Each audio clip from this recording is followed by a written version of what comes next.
지난번 저는 휴가로 고성에 있는 아야진 해변에 갔습니다. 근데 거기 갔더니 물이 좀 깨끗하다고 해서 갔거든요. 근데 사람들이 너무 많다 보니까 물이 그렇게 깨끗하진 않았어요. 근데 이제 아이들이 좀 놀 수 있는 곳을 찾아보다 보니 깊은 곳보다는 얕은 곳을 더 가게 됐고, 거기는 돌들도 많았고요. 또 물이 조금 들어왔다가 빠진 그런 부분들이 좀 많이 있었습니다. 그래서 자세히 보니까 분명히 여기가 해변이지만 모래사장도 있고요. 또 한쪽은 물이 들어왔다 빠지지 못해서 좀 더러운 곳이 있었어요. 그리고 깨끗한 곳이 있었죠. 자, 그러면 어떻게 이 아야진 해변이 더러운 곳도 모래사장도 또 이미 깨끗해진 곳도 다 깨끗해질 수 있을까요? 제가 한번 그걸 경험한 적이 있어요. 놀면서. 언제 깨끗해졌을까요? 더러운 곳이? 어느 시간이 되니까 언제 더러웠냐는 듯이 깨끗해지더라고요. 물이 들어왔을 때. 물이 그 큰 바닷물이 쫙 들어오니까 더러웠던 곳, 그 다음에 메말랐던 곳, 원래 깨끗했던 곳 다 깨끗하게 쓸려 내려가면서 깨끗해졌던 걸 봤습니다. 오늘 이 말씀과 방금 제가 아야진 해변을 얘기했던 거와 연결해서 한번 생각해 보면 좋겠습니다. 우리는 계속해서 요한복음에 대한 말씀을 듣고 있어요. 지난주에 보면 예수님께서 가이사의 그 총독이죠. 빌라도 앞에 서셔서 이렇게 말씀하십니다. 내 나라는 이 세상에 속하지 않았다라고 말씀하시면서 계속해서 예수님은 하나님의 뜻대로 십자가에 못 박혀 돌아가시는 그 장면 속에 지금 진행되고 있어요. 근데 여러분, 요한복음을 보면 굉장히 특이한 게 있습니다. 빌라도에 대한 이야기가 사실은 우리가 사도신경에도 본디오 빌라도에게 십자가에 못 박혀 죽으시고 라는 표현이 나오죠. 근데 본디오 빌라도가 왜 사도신경에 나올까요? 굳이 왜 본디오 빌라도라는 이름이 나오죠? 사도신경에? 유명한 사람이니까? 맞아요. 그리고 예수님의 십자가 죽음이 역사적인 사실이라는 것을 알려주는 거거든요. 그래서 실제 여러분 인물이 있어요. 본디오 빌라도라는 사람이. 자, 그런데 다른 성경에는 본디오 빌라도와 이야기하는 장면이 뭐 몇 번 나오지만 우리도 보면 지난주에 특이하게 빌라도가 예수님을 신문한 다음에 뭐라고 얘기하냐면 이 사람은 별로 죄가 없어. 지난주 본문이거든요. 38절에 보면 나는 그에게서 아무 죄도 찾지 못하였노라. 이러면서 이제 놔주자 이렇게 얘기하거든요. 그랬더니 이스라엘 백성들이 뭐라고 말해요? 소리를 질러서 아니다. 바라바라고 하는 사람을 놔주십시오라고 말해요. 바라바는 누구냐면 우리 성경에는 강도라고 되어 있지만 강도가 아니라 정확하게 말하면 그 당시에 독립운동가였어요. 그러니까 독립운동을 하면서 뭐 여의치 않게 사람을 죽이기도 하고 밀란을 일으키기도 했겠죠. 그래서 누가복음에 보면 이 바라바는 강도였다라고 나오지만 독립운동을 했던 사람이에요. 이스라엘 사람들은 예수님이 아니라 바라바를 놔달라고 해요. 그래서 오늘 보십시오. 자, 19장 1절 읽어볼까요? 이에 빌라도가 예수를 데려다가 뭐예요? 채찍질 하더라. 네, 실제로 바라바를 풀어줘요. 그리고 예수님을 채찍질합니다. 근데 우리가 보통 채찍질이라고 하면 가죽끈으로 생각하죠. 가죽끈으로 이렇게 때리면 아파요, 안 아파요? 아파요. 아픕니다. 게다가 옷을 입지 않고 옷이 벗겨진 채로 채찍을 맞으면 아프죠. 근데 이 정도 수준이 아니에요.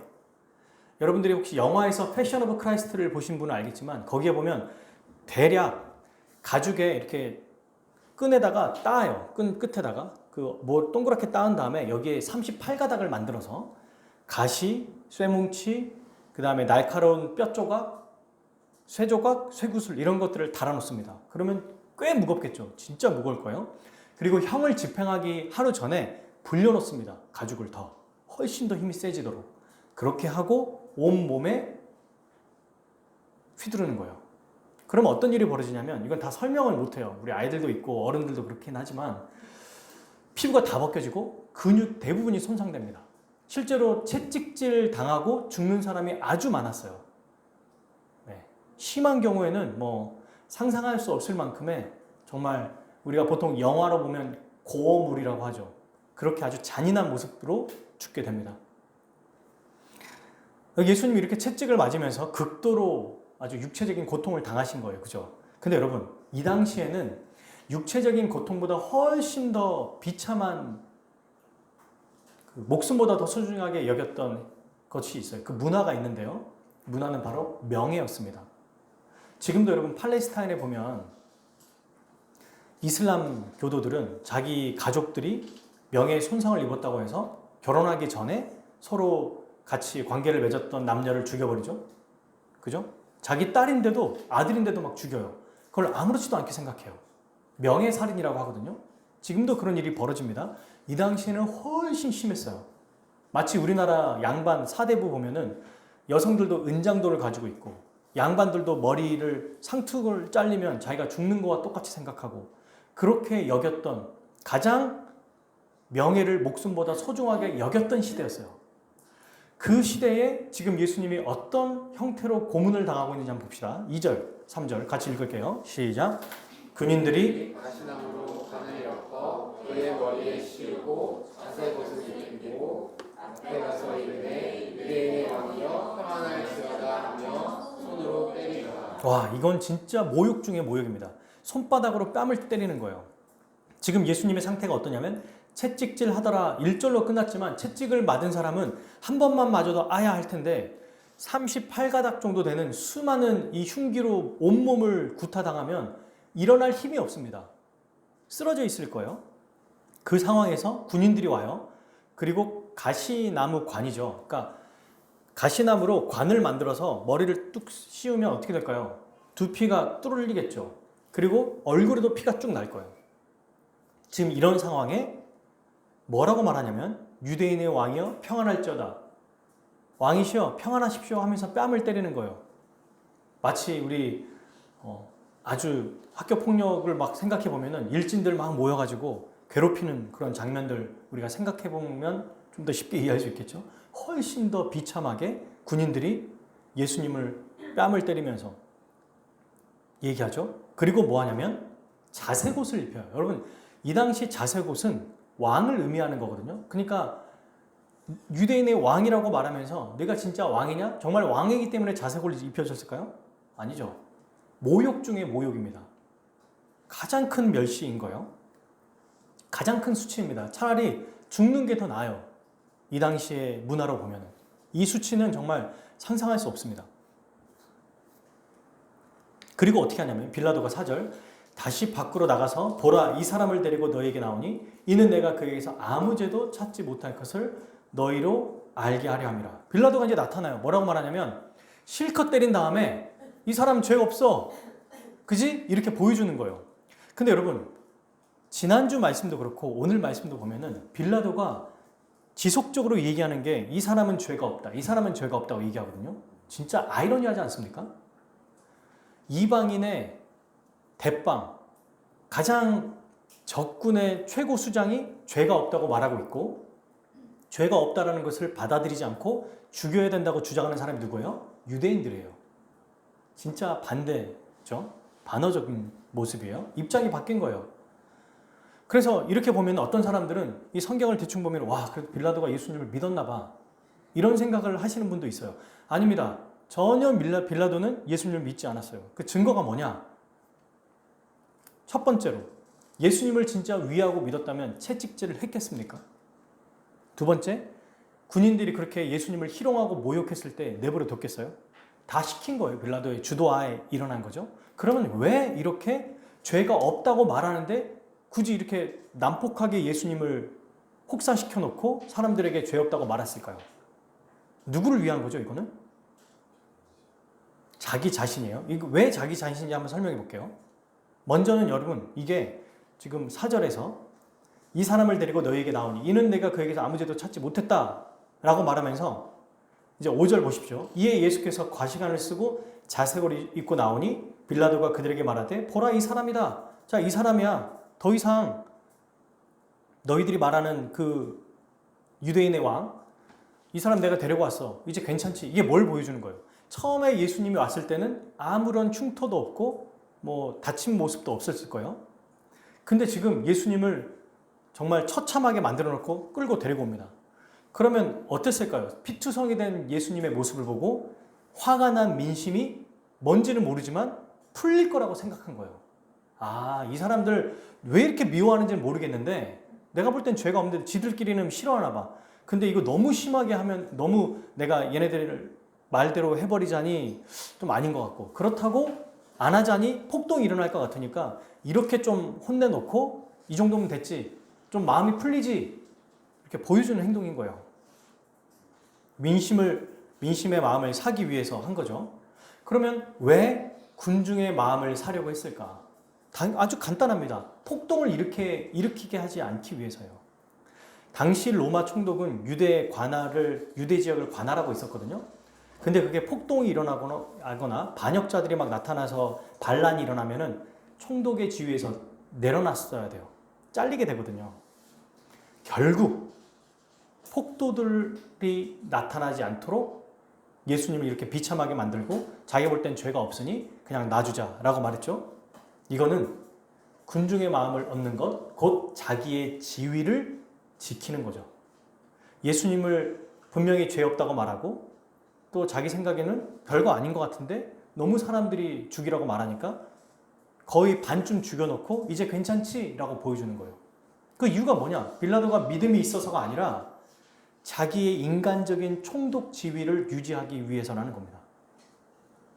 여러분, 여기서 이제 빌라도가 이런 행동이 나타나잖아요. 신기하게 요한복음은 빌라도의 관점으로 굉장히 많이 나와요. 이따 또 나와요, 빌라도가. 거의 오늘 말씀은 빌라도가 약간 중심이고 주인공 같아요.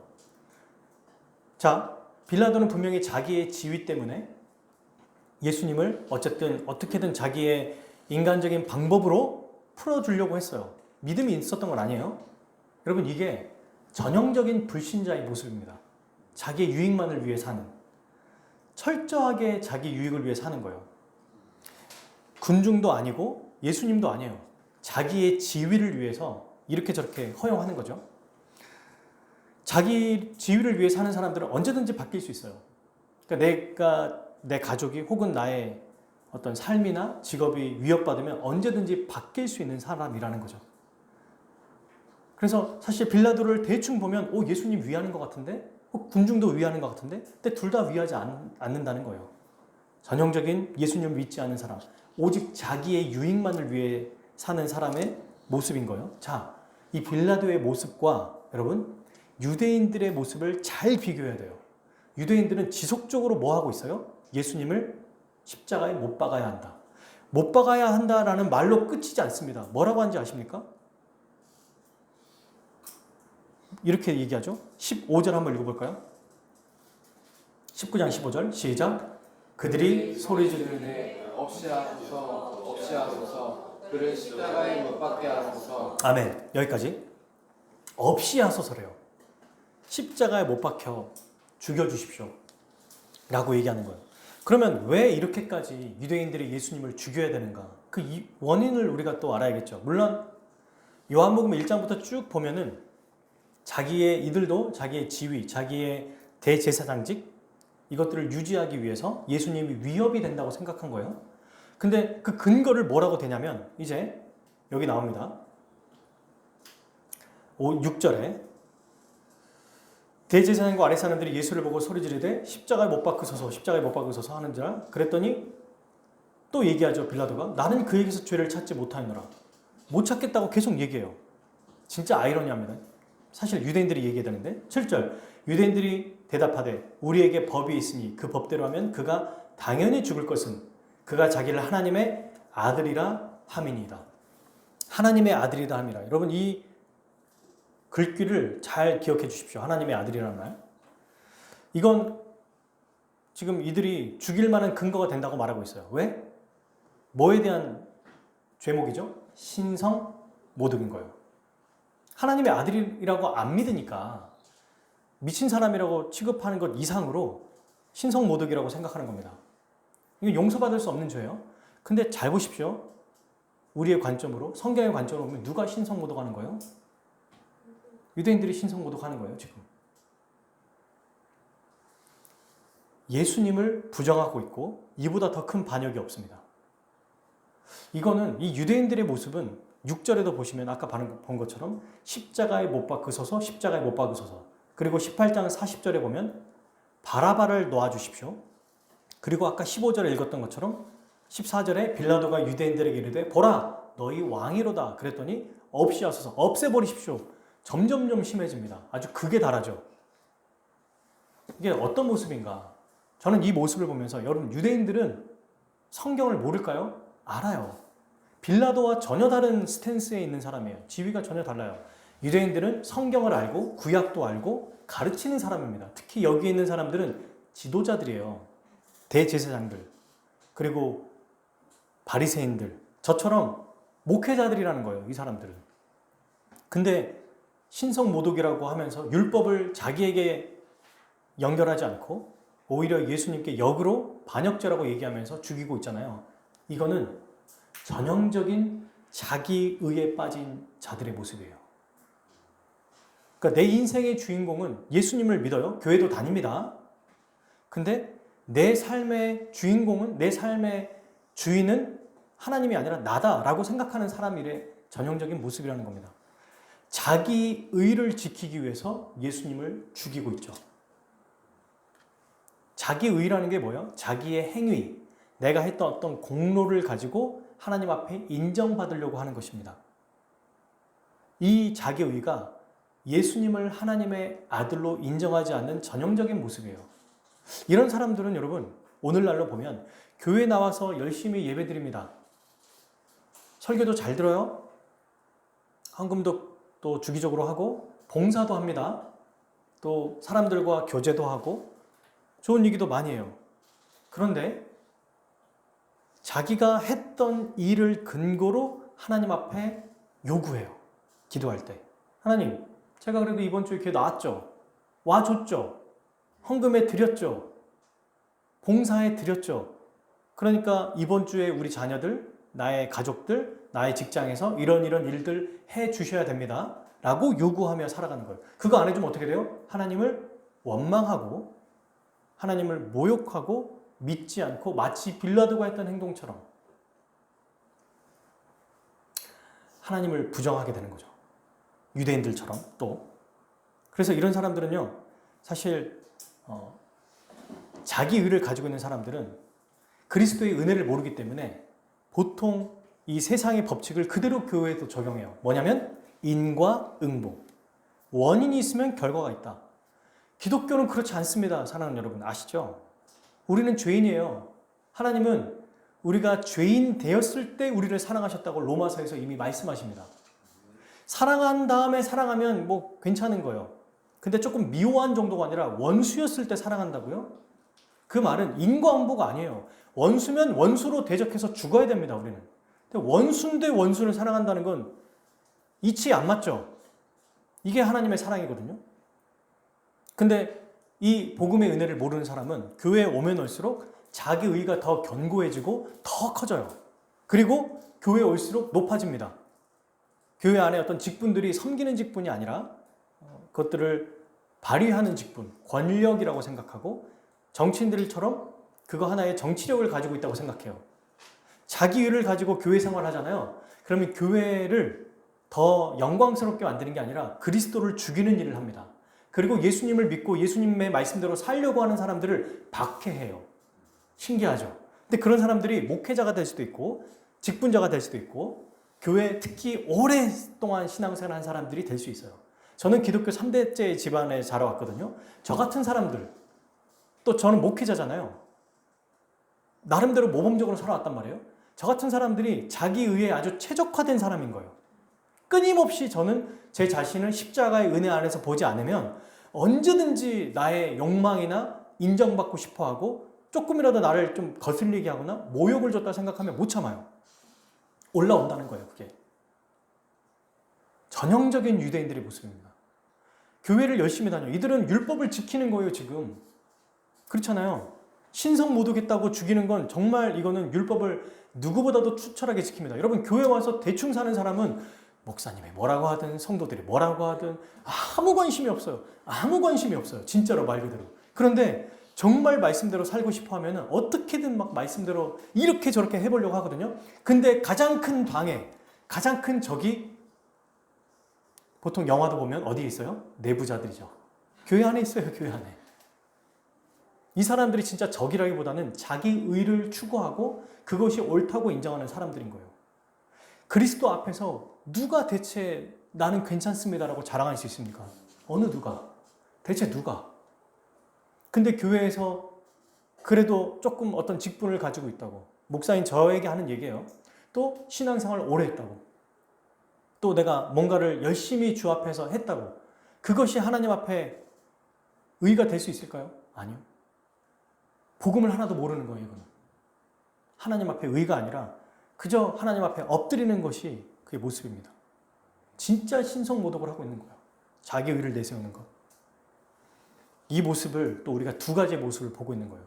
둘 다 자기 열심입니다. 빌라도는 자기의 지위를 지키기 위해서 주님을 무죄라고 할지언정 나중에 보십시오. 16절에 예수를 십자가에 못 박도록 그들에게 넘겨주니라. 결국 넘겨줘요.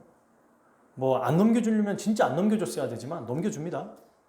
유대인들 없이 해버리십시오. 아예 죽여버리십시오라고 얘기하잖아요.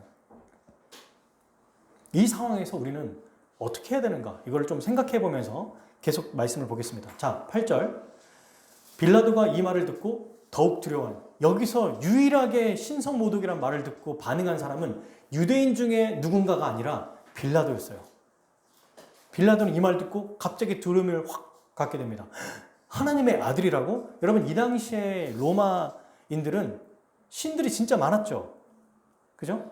그리스 로마 신 아시잖아요. 제가 다 말씀드리지 않아도 뭐 제우스부터 해가지고 얼마나 많습니까? 그러니까 신을 믿는 종교심이 있는 민족이었던 거예요. 근데 이 사람이 하나님의 아들이라고 그러니까 두려운 거죠. 너무 두려운 거예요. 진짜 신의 아들이면 어떡하지? 이런 생각을 가지고 있었던 거죠. 근데 여기서 더욱이란 말이 있습니다. 요한복음에는 없지만 마태복음에 보면 빌라도의 그 아내가 꿈을 꿉니다.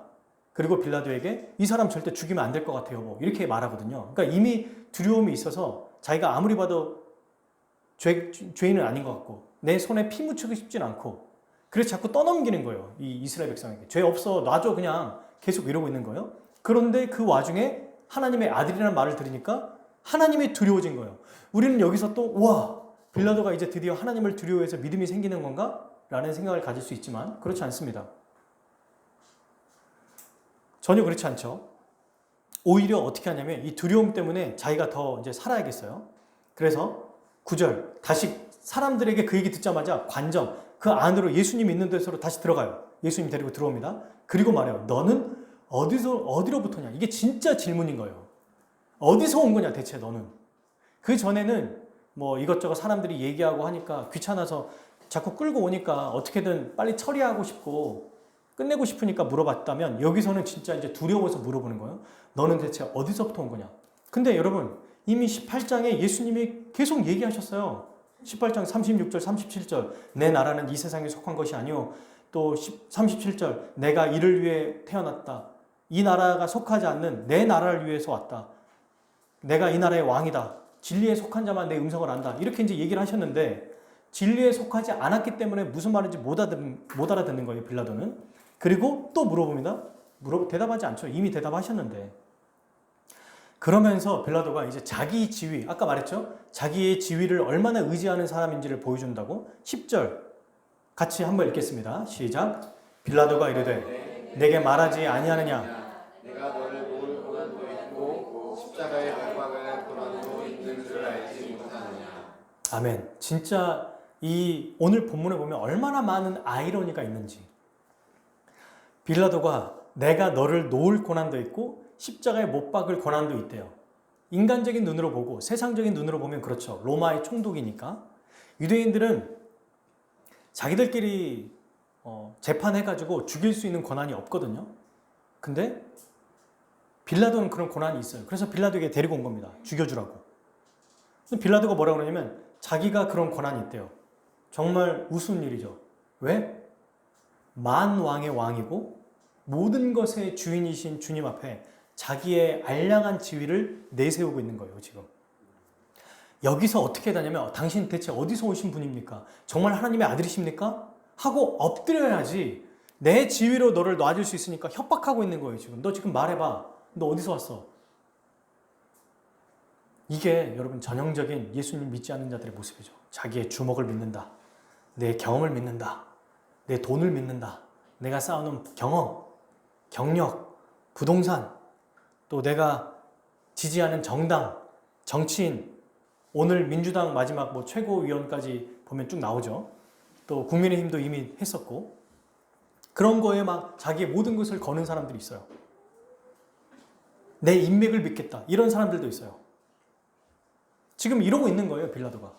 예수님을 믿는 것보다 내가 인간적으로 해왔던 어떤 것들, 그런 경험들을 믿고 나아가고 있죠. 그랬더니 예수님이 이렇게 한마디 하십니다. 딱 한마디. 오늘 11절이 7절의 하나님의 아들과 11절이 오늘 말씀 핵심이에요. 같이 읽겠습니다. 예수께서 대답하시되 위에서 주지 아니하셨더라면 나를 해할 고난이 없었으리니 그러므로 나를 내게 넘겨준 자의 죄는 더 크다 하시니라. 아멘. 네가 지금 네 지위로 지금 나를 놓아줄 수 있다, 또는 풀어줄 수 있다, 죽일 수 있다고 말하는 거야? 그거 위에서 준 거야. 웃기지 마, 까불지 마. 지금 이 얘기예요, 예수님은. 위에서 이걸 허락해 주시지 않았다면 지금 내가 여기 잡혀 있을 이유도 없어. 지난번에 우리가 설교에서 말씀드린 것처럼 예수님의 겟세마네 기도에서 나와서 이제 사람들에게 잡혀가실 때 베드로가 칼을 꺼내가지고 대제사장의 종 말고의 귀를 자릅니다. 그때 예수님의 이 누가복음인가요? 다른 타복음서에 나와 있는데 말고의 잘린 귀를 다시 붙여주면서 이렇게 말해요. 칼로 휘두르는 자는 칼로 망할 거다. 그리고 내가 12군단이나 되는 천사를 못 보내는 줄 아느냐? 그러나 이것이 다 하나님의 뜻이기 때문에 아무 일도 내가 행하지 않는 거다. 12군단은 한 군단이 600명이거든요. 그럼 7200명이라는 천사가 나타나는데 천사 한 명의 힘이 여러분 구약 성경에 보면 몇십만을 그냥 다 죽여버려요. 천사 한 명이. 근데 12군단 7200명이라고 하는 천사, 그 말은 실제로 7200명이란 말이 아니죠. 12는 완전 숫자잖아요. 무한한 천사를 데리고 와서 이런 말도 안 되는 군인들을 없애버리는 거 일도 아니다. 근데 안 하십니다. 왜? 하나님의 뜻을 이루시기 위해서 아주 꾸역꾸역 처절하게 매맞고 채찍질 당하고 모욕당하고 지금 가고 있는 거예요. 그 얘기를 예수님이 하시는 거예요. 지금 너가 너의 힘을 의지한다고 하지만 그 힘 없어지는 거야. 안개와 같은 거야. 여러분, 이건 정말 우리가 잘 생각해야 돼요. 우리가 교회를 다니면서 혹은 예수님을 믿는다고 하면서 내가 가지고 있는 어떤 경험, 지식, 돈, 힘, 능력, 재능, 이 모든 것도 내가 이뤄낸 게 아니라 위에서 주신 거예요. 공부 잘해서 똑똑한 사람들, 자기가 공부 잘해서라고 생각하는데 그 지식 누가 줬죠? 하나님이 주신 거예요. 지식을 줬지만 열심히 공부할 수 있는 건강 누가 주신 거예요? 하나님이 주신 거예요. 돈을 버는데 좋은 사람 만나서 돈을 잘 벌게 됐어요? 하나님이 만나게 해주신 거예요. 취업을 했어요? 취업을 해서 돈을 벌고 알게 됩니다. 누가 그 취업하게 해주신 거예요? 하나님이. 모든 것의 섭리 안에 있다는 거죠. 이거를 모르고 마치 자기가 이루고 있고 자기가 이뤄야 되고 자기가 이뤘다고 생각하며 살고 있어요, 빌라도는. 그리고 그걸 지키기 위해서 가장 자기가 섬겨야 되고 예배해야 될 대상을 죽이고 있는 거죠. 참 너무 아이러니하지 않습니까? 자기의 지위를 지키기 위해서 참된 자기의 생명을 살리는 분을 죽이는 빌라도, 그 다음에 자기의 행위, 교회에서 어떤 열심히 했던 행위를 인정받기 위해서 예배해야 될 예수님을 죽이는 행위. 사실은 둘 다 굉장히 비슷해요. 그러니까 여러분, 예수님이 바리새인들과 또 아주 신앙이 좋고 율법을 잘 지키는 사람에게 뭐라고 했는지 아시죠? 그 대제사장들에게 독사의 자식들아 라고 얘기합니다. 원어로 얘기하면 독사의 새끼들아라는 뜻이에요. 욕 중에 욕이죠. 독사가 누구예요? 사탄의 새끼들이란 말이에요. 교회에 그렇게 열심히 다니고 지도자고 그리고 열심히 오랫동안 해왔던 사람들에게 왜 그 얘기하죠? 자기 의는 곧 예수님을 믿지 않는 것과 똑같다는 것을 보여주는 거예요. 많은 사람들이 그렇게 생각해요. 믿음의 반대는 안 믿음이라고 생각하거든요. 아니에요. 믿음의 반대는 자기의입니다. 나의 공로를 의지하는 것은 믿는 것과 반대되는 거예요. 그럼 동시에 반대로 얘기해 볼게요. 믿음이 뭐예요, 그러면? 나를 의지하는 게 아니라 누구를 의지해요? 그리스도를 의지하는 것. 그리스도의 공로를 붙잡는 것. 그리스도 그분의 은혜를 잡고 사는 것. 내가 했던 행위를 가지고 하나님 앞에 나갈 거냐? 자기의. 그리스도가 하신 행위를 가지고 나갈 거냐? 믿음. 여기에서 여러분, 그러니까 자기의는 갈라디아서 말씀을 보면 믿지 않는 것과 똑같아요. 그냥 오히려 더 분란을 일으킵니다. 어찌 보면 더 골치 아파요. 자기를 가지고 있는 사람이. 불신자고 잘 모르고 좀 그런 사람들은 복음을 전하면 순수하게 받아들이긴 해요. 자기 의지가 꺾이면. 근데 교회 다니는 사람들은 아무리 설명해도 자기 의에 꽉꽉 찬 사람들은 이게 벗겨지기가 진짜 어려워요. 흰색의 도화지 새로 그리는 게 쉬워요? 아니면 이미 검은색, 빨간색 돼 있는 거 지운 다음에 그리는 게 쉬워요? 흰색이 더 쉽죠? 진짜 쉽지 않습니다. 이 얘기를 우리에게 지금 보여주고 있어요. 자,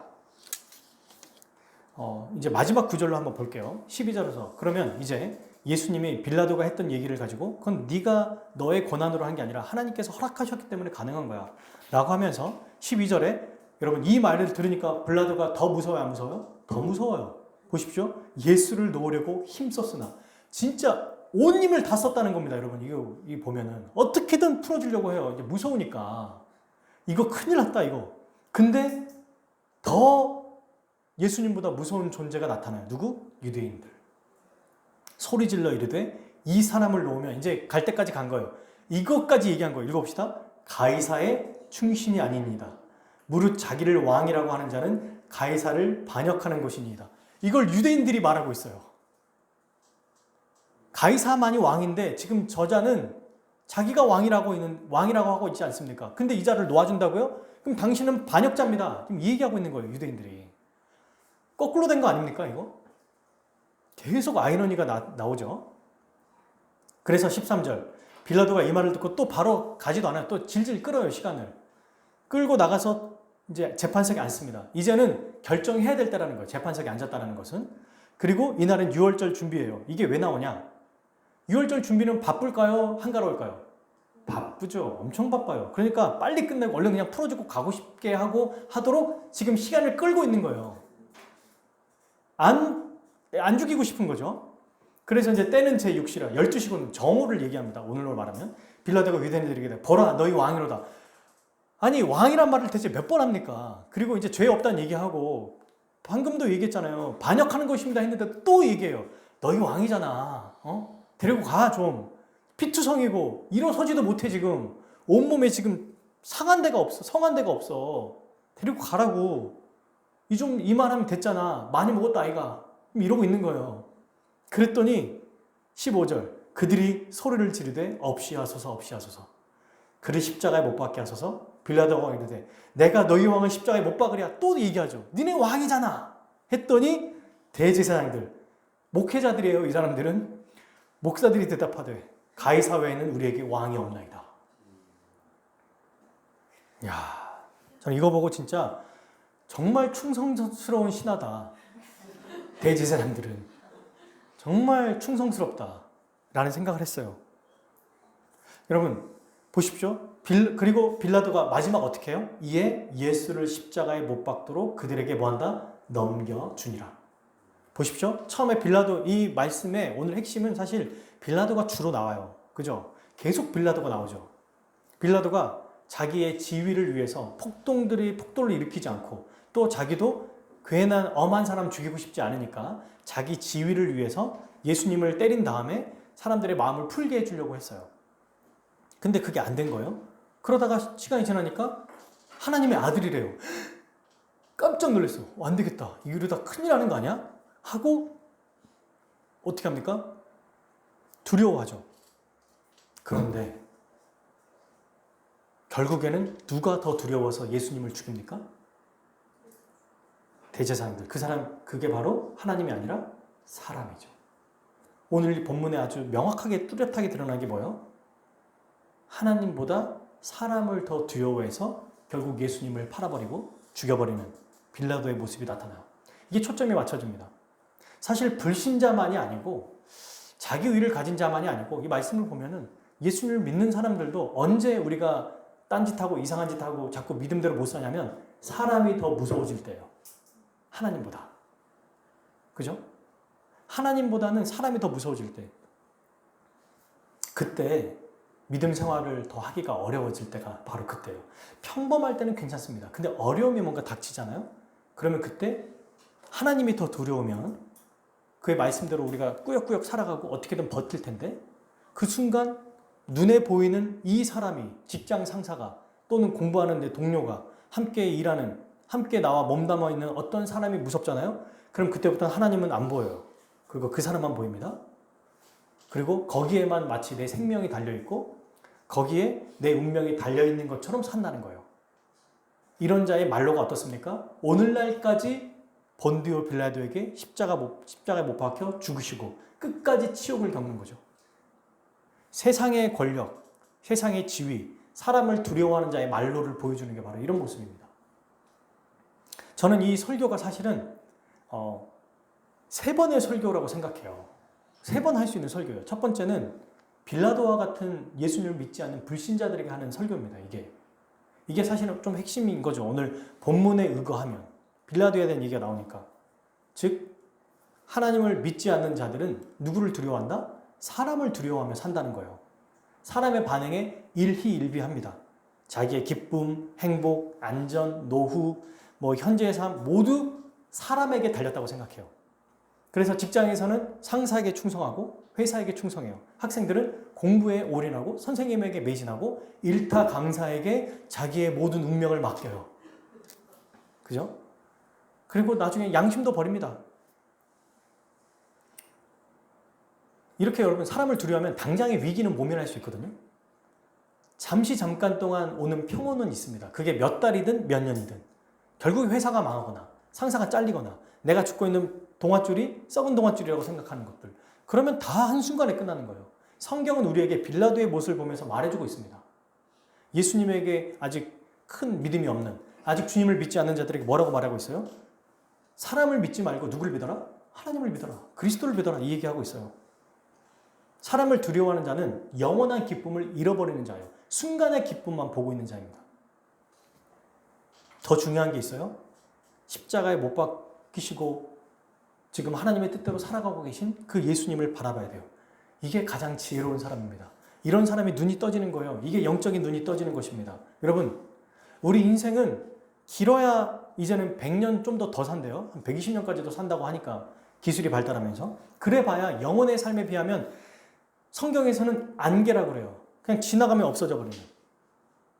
그리고 오늘 폈다가 오늘 지는 들풀과 같다고 그래요.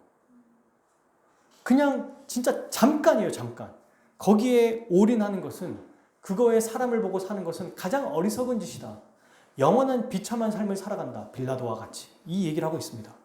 이게 과연 현명한 거냐? 보라는 거예요, 우리에게. 그러나 이 땅에서 예수님을 믿으면 고난과 고통은 겪을 수 있어요. 근데 그것도 역시 잠깐이에요. 성경에 보면 하나님께는 하루가 1000년 같다고 그랬어요. 하나님께는 우리 1000년의 하루면 나누기를 해보세요. 100년이면 1시간? 24시간에 24분밖에 안 되겠죠. 진짜 짧다는 것을 얘기해요. 그 짧은 시간에 그리스도를 믿어야 됩니다. 사람을 믿어서는 안 돼요. 근데 여러분 여기서 믿는다고 말할 때 중요한 믿음에 대한 얘기가 나오죠. 지금 빌라도는 사실은 어떤 믿음이었어요? 예수 그리스도의 십자가 사랑을 아는 믿음이 아니라 두려움에 의거한 믿음이었어요. 두려워서 예수님을 믿게 되는 어떤 믿음이었잖아요. 근데 그거보다 더 두려운 게 생기면 그 대상에게 향해 버리지 않습니까?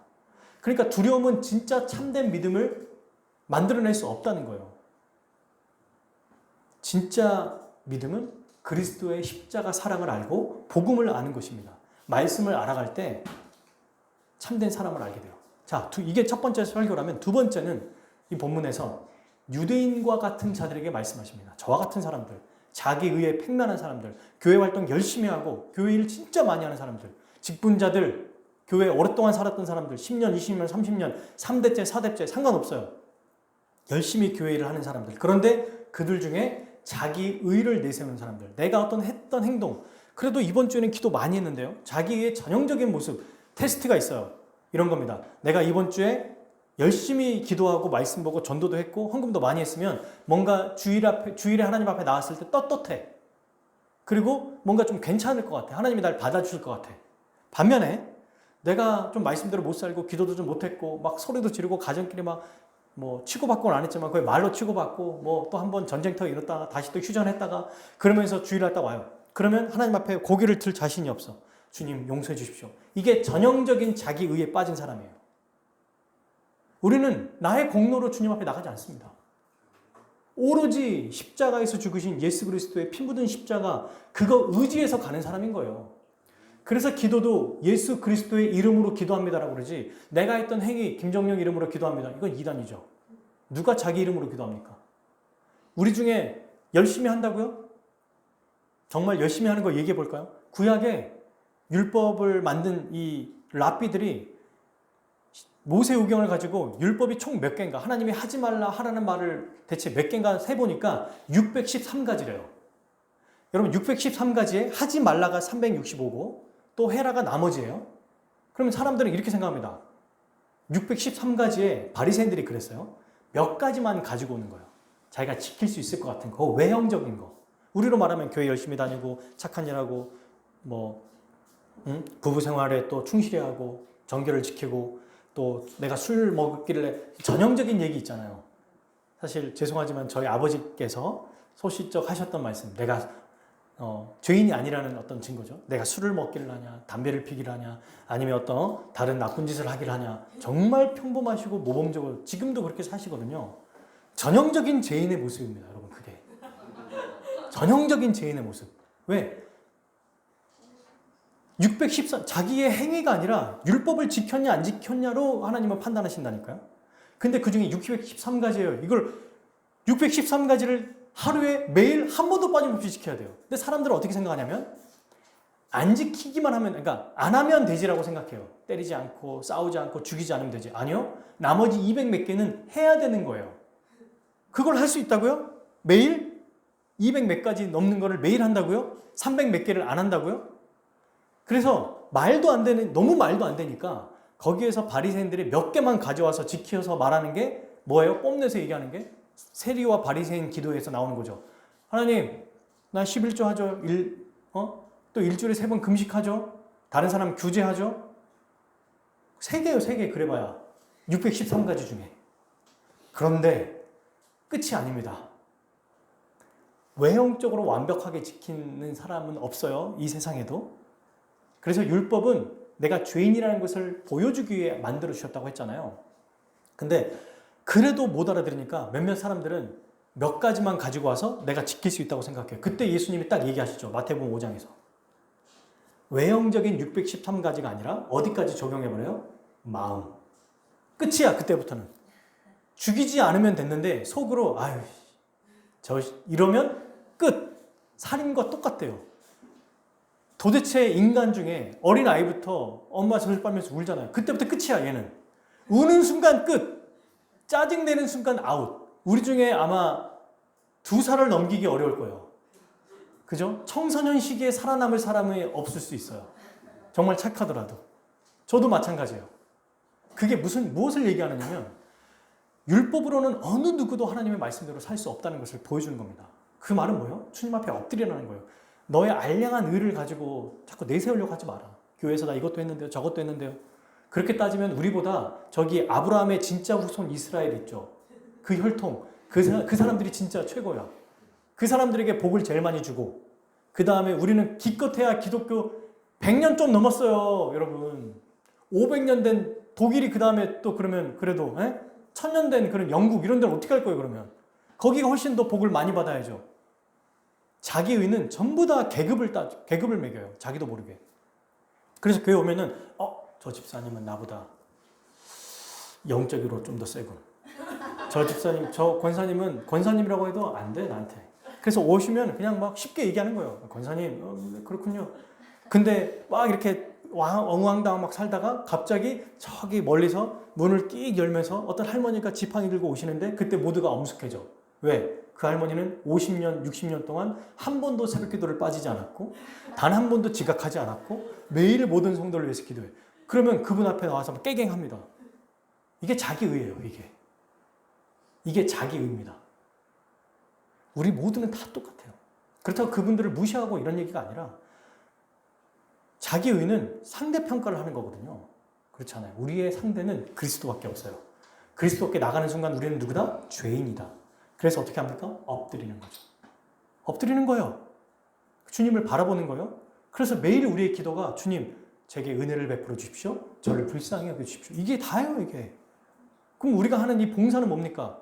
오늘 우리 오전에 우리 성도들이 와서 또 성찬도 준비하죠. 식사도 준비했죠. 이거는 우리의 유일한 구주 되신 그 예수 그리스도의 은혜가 너무 감사해서 그 감격의 은혜로 하는 것이에요.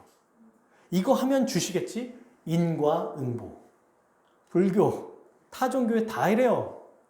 기독교는 인과응보 없습니다. 이미 응보만 있어요. 그냥 이미 결과만 주세요. 결과로 그리스도의 십자가를 우리에게 주십니다. 그럼 그 십자가 은혜가 너무 감사해서 사는 거예요. 사랑하는 여러분, 이 말씀, 오늘 우리에게 그럼 어떤 말씀을 주시는가? 하나님의 백성에게는 두 가지가 아니겠죠. 첫 번째, 사람을 두려워하지 않습니다. 우리는. 그리고 두 번째, 자기 의를 내세우는 게 아니라 그리스도의 의를 내세우는 자들이다. 왜 그럴까요? 우리가 어떤 존재인지를 알기 때문이에요. 예수 그리스도를 보면 내가 어떤 존재인지가 명확하게 나타나요. 저는 사실 상대적으로 여러분들보다 더 성경을 많이 보고 기도도 많이 하지 않겠어요? 당연한 거 아닙니까? 똑같아요, 여러분들. 똑같아. 주님 앞에서는 죄인이에요. 아주 작은 죄일지라도 대상이 누구냐에 따라 천차만별입니다. 그냥 옆에 있는 친구나 누구나 한번 툭 때리거나 농담으로 뺨을 한 대 때렸어요. 친구들끼리. 그러면 안 되지만 어른 돼가지고 술 먹어가지고 딱 뺨을 때렸어. 그럼 뭐야? 이러면서 한 대 너도 맞아. 이러면 끝나는데 대통령이 축사하는 데서 뺨을 때렸다고 생각해보세요. 이 사람은 국가 모독죄가 걸려요. 대상이 누구냐에 따라 달라져요. 근데 거룩하시고 영원하시고 전능하신 하나님 앞에 내가 죄를 지었다? 이 죄의 형벌은 영원합니다. 수련회 때 배우셨죠? 영원이라는 개념은 갚을 수 없다는 개념을 포함하는 거예요. 내가 아무리 작은 죄여도 하나님 앞에 갚을 수 없다. 그래서 이걸 해결할 방법을 하나님이 보내주셨는데 바로 우리 주 예수 그리스도인 거예요. 그러니 신자는 하나님을 두려워하는 마음으로 믿는 게 아니라 그분을 fear, 그냥 두려움만이 아니라 존경하고 그분을 사랑하고 그러나 막 너무 감격하고 그러면서도 내가 했던 모든 것이 다 뭐라고 생각하는지 아십니까? 사도 바울이 이렇게 얘기해요. 그의 말년에 제가 읽어드릴게요. 빌립보서 3장 8절 또한 모든 것을 해로 여김은 내 주 예수 그리스도를 아는 지식이 가장 고상하기 때문이라. 내가 그를 위하여 모든 것을 잃어버리고 배설물로 여김은 그리스도를 얻고. 뭐라고 생각하는 거예요? 전부 다 내가 인간적으로 이루고 인간적으로 해냈던 것은 다 똥이다. 다 똥이라는 거예요. 주 앞에 섰던 건. 그만큼 아무 값어치가 없다는 겁니다. 이것으로 나간다면. 주님의 은혜에 감사해서 했던 것은 소자에게 물 한 그릇을 줘도 그것은 의미가 있어요. 하늘에 상급이 있습니다. 은혜에 감사해서 하는 것은. 근데 그거 말고 은혜 제끼고 내가 했던 것으로 인정받으려 한다? 이번 주에 열심히 기도했으니까 그래도 주님 말씀 봤으니까 은혜 주셔야 됩니다. 안 돼요, 그거는. 그렇게 만약에 나가면 다 똥이라는 거예요. 똥 중에 예쁜 똥, 덜 예쁜 똥 있어요? 그런 거예요, 우리 인생이. 주님의 은혜를 의지하지 않으면. 그것 가지고 나가는 것입니다. 근데 우리에게는 배설물이 아니라 그리스도를 아는 지식이 가장 고상하다라는 해결 방법이 예수 그리스도밖에 없다는 것을 알기 때문에 매주가 아니라 매일이 아니라 매 순간 주님 앞에 나가는 거예요. 여러분, 저는 그런 생각을 했어요.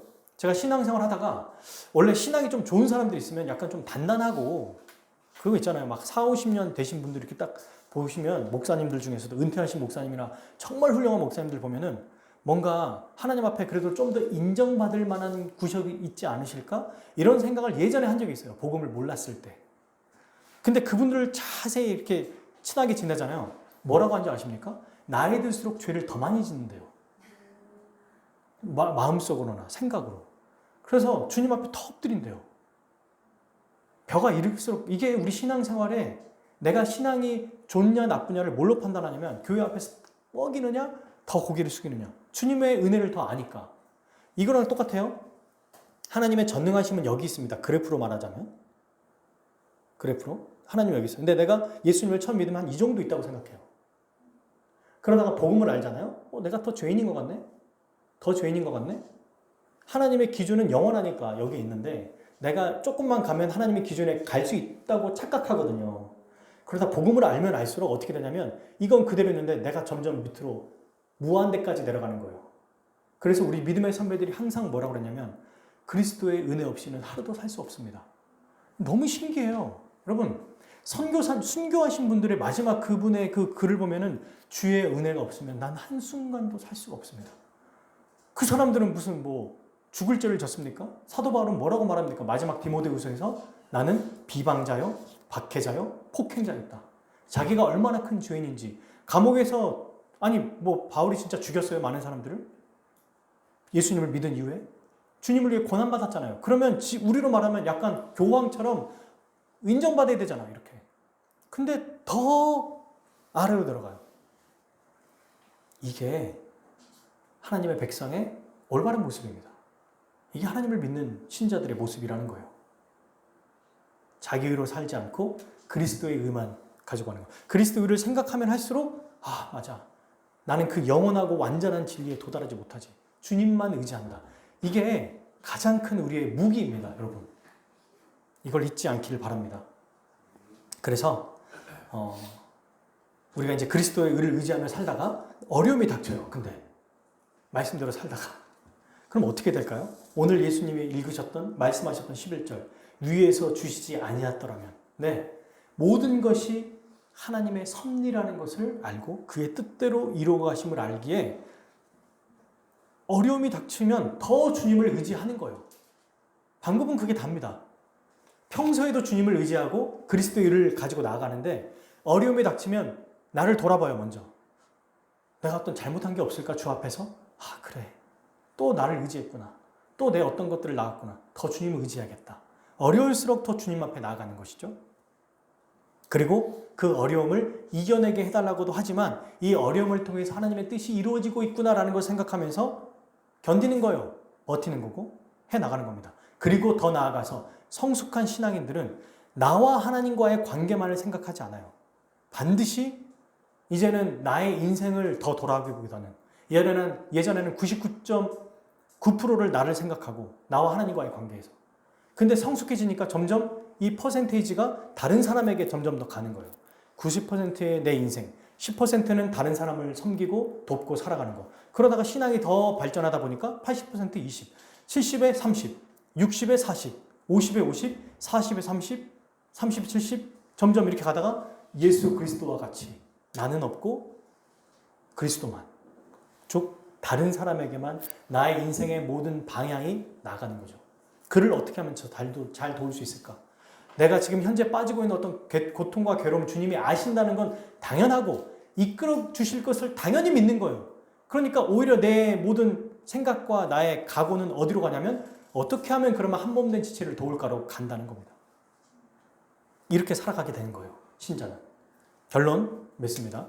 여러분 제가 이 세 가지의 설교가 담겨 있다고 생각했어요.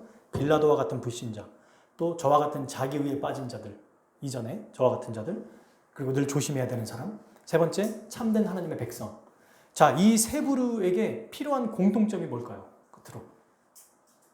이 세 부류에게 필요한 게 뭘까요? 그리스도 말씀입니다. 로마서 10장 17절. 그러므로 믿음은 들음에서 나며 들음은 뭘 들어야 돼요? 내 이야기? 제가 재밌는 얘기 해드릴게요. 제 이야기? 웃기는 이야기 해드릴게요. 정치 이야기? 시사 이야기? 그리스도의 말씀. 이거 들으면 바뀝니다. 세상에 이게 진짜 좀 말도 안 되는 거예요. 제가 여기서 이야기한들 사람의 생각을 바꿀 수 있다고요? 여러분, 부모도 자식 생각 못 바꿔요. 근데 제가 전혀 남남이고 전혀 모르는데 주일날 설교 때 설교도 제 생각이 아니죠. 말씀을 전하면 성령이 역사하셔서 그 사람의 생각을 바꿔주세요. 마음을 바꿔주세요. 의지를 바꿔주세요. 이게 능력입니다. 이게 능력이에요. 말씀은 불신자나 자기의에 빠진 자나 참된 성도나 모두에게 매일, 매주, 매순간 필요하다는 것입니다. 제가 아야진 해변 얘기했었죠? 물이 들어와야만, 물이 들어오면 뭐 거기가 메마른 곳이든 더러운 곳이든 깨끗한 물이든 다 깨끗해져요. 그리고 역시 여러분, 고요 있으면 안 됩니다. 그것을 나만 받으면, 제가 아야진 해변에 보니까 한쪽에 깨끗해지는데도 너무 뜨거웠잖아요, 날이. 저희가 아침부터 저녁 직전까지 있었거든요. 좀 지나니까 점점 뜨뜻해지면서 물이 썩어갈 것 같은 거예요. 말씀으로 새로워지는 사람은 반드시 다른 사람에게도 말씀의 은혜를 흘러 보내줘야 되는 것입니다. 이게 오늘 우리 주님이 빌라도를 통해서 보여주는 메시지라고 생각해요. 사랑하는 여러분, 이것을 혼자 할 수 없죠. 그래서 교회가 필요한 것입니다. 그래서 교회를 주신 거예요. 교회에서 말씀이 선포되고 교회에서 말씀을 듣고 그 말씀으로 먼저는 나에게, 그 다음에 나의 부부, 가정, 자녀들, 그 다음에 교회에 있는 다른 지체, 그리고 더 어려운 지체, 그리고 세상에 나아가는 것. 이렇게 말씀이 흘러가면서 우리를 생명력 있게 살리실 것입니다. 말씀은 살리지 못하는 자가 없어요. 왜? 예수 그리스도가 살아계신 분이고 그분이 성령을 통해서 역사하시기 때문입니다. 그럼 구체적으로 적용 어떻게 할 거냐? 말씀을 어떻게 들어야 되죠? 네, 개인적으로 듣는 것도 좋아요. 그런데 교회에서 선포되는 주일 설교를 정말 가장 치열하게 들으셔야 됩니다. 그냥 정말 내 인생에 이거 없으면 나는 죽는다 생각하고 주일 설교에 올인해 보십시오. 이때 하나님이 가장 큰 은혜를 부어주세요. 두 번째, 교회에서 진행되는 이제 9월부터 우리가 성경 공부를 할 거예요. 수요일날 GBS를 할 거예요. 이런 것들에 열심히 참여하는 것. 이게 구체적인 적용이에요. 별거 아닌 것 같죠? 이게 우리를 바꿉니다. 이게 자기 의에서 벗어나게 하고요. 이게 믿음 없는 자에게 믿음을 만들게 해주세요. 너무 간단해요. 단순해서 안 믿지만 이게 능력이 나타나요. 사랑하는 여러분, 그러면 우리는 어떻게 되는가? 말씀을 배우는 시간을 아끼지 말자. 아까워하지 말자. 확보하자. 그리고 이런 시간들을 나만이 아니라 정말 복음에 필요한 자들에게, 나만 없고 내가 주님 살았으면 이번 한 주도 감사하네요. 아, 이번 한 주도 우리 가족 좋네요. 이러면 안 돼요. 내가 받은 복음을 복음을 모르는 자에게 뭐라도 전해줘야죠. 그 사람들에게. 그래야 우리의 삶이 더 풍요로워집니다. 해보십시오. 내가 은혜 받고 이 교회에서, 또는 내가 말씀으로, 또 내가 막 성경 공부 혼자 하고 있는 게 있어요? 너무 좋아요. 내가 집에서 혼자 해요? 좋아요. 그걸로 끝나면 그 풍성함은 그냥 그걸로 별로 안 돼요. 다른 사람과 나누고 이야기하잖아요. 그러면 또 시간을 내잖아요. 그러면 이게 제곱이 됩니다. 배가가 돼요. 그게 복음의 능력이에요. 이게 주님 우리가 하신 일입니다. 그래서 오늘 말씀의 결론처럼 말씀의 이 끝없는 생명력, 이 생명력을 모든 사람에게 필요하구나라는 것을 기억하고 이번 한 주도 그리스도의 말씀으로 매일매일 주님만 의지해서 살아가는 우리 모두 되기를 주님의 이름으로 축복합니다. 아멘. 우리 같이 찬양하고 같이 기도하도록 하겠습니다.